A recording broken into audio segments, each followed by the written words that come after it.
पुण्यातील स्वारगेट स्थानकात तरुणीवर लैंगिक अत्याचाराचे प्रकरण समोर आल्यानंतर सर्वत्र संतापाची लाट उसळली होती. यातच आता आणखी एक धक्कादायक प्रकार समोर आला आहे. दत्ता गाडेच्या वकिलांचे अपहरण करून त्याच्यावर हल्ला करण्यात आल्याचे धक्कादायक वृत्त आहे. पुण्यातील स्वारगेट स्थानकात तरुणीवर लैंगिक अत्याचाराचे प्रकरण समोर आल्यानंतर सर्वत्र संतापाची लाट उसळली होती. या प्रकरणातील मुख्य आरोपी दत्ता गाडे सध्या कोठडीत आहे, तर पोलिसांकडून त्याची चौकशी सुरू आहे. यातच आता आणखी एक धक्कादायक प्रकार समोर आला आहे. दत्ता गाडेच्या वकिलांचे अपहरण करून त्याच्यावर हल्ला करण्यात आल्याचे धक्कादायक वृत्त आहे. आरोपी दत्ता गाडेचे वकील साहिल डोंगरेंवर जीवघेणा हल्ला करण्यात आला आहे. काल सायंकाळी ही घटना घडली आहे. काल सायंकाळी डोंगरेंचे हडपसर परिसरातून डोंगरेंचे अपहरण करण्यात आले. त्यानंतर बोपदेप घाटात नेऊन त्यांना बेदम मारहाण करण्यात आली. यामध्ये ते जखमी झाले आहेत.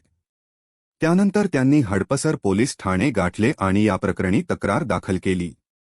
हल्ल्याचं कारण अद्याप समोर येऊ शकलेलं नाही.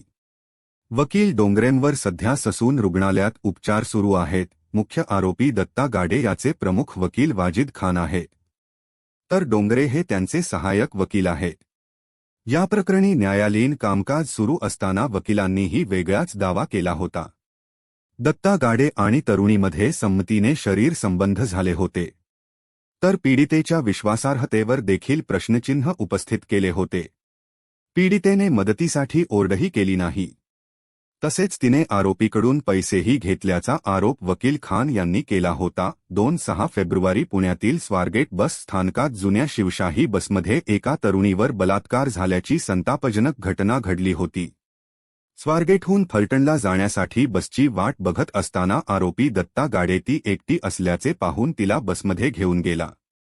बस थोड्या वेळात फलटणला निघत असल्याचे सांगून तिला त्याने बसमध्ये बसण्यासाठी सांगितले, जिथे त्याने तिच्यावर अत्याचार केला. या घटनेनंतर आरोपी दत्ता गाडे घटनास्थळावरून पळून गेला. तथापि 75 तासांच्या सर्च ऑपरेशननंतर पुणे पोलिसांनी गुणाट गावातून गाडेला अटक केली. दत्ता गाडे सध्या कोठडीत असून तपास सुरू आहे.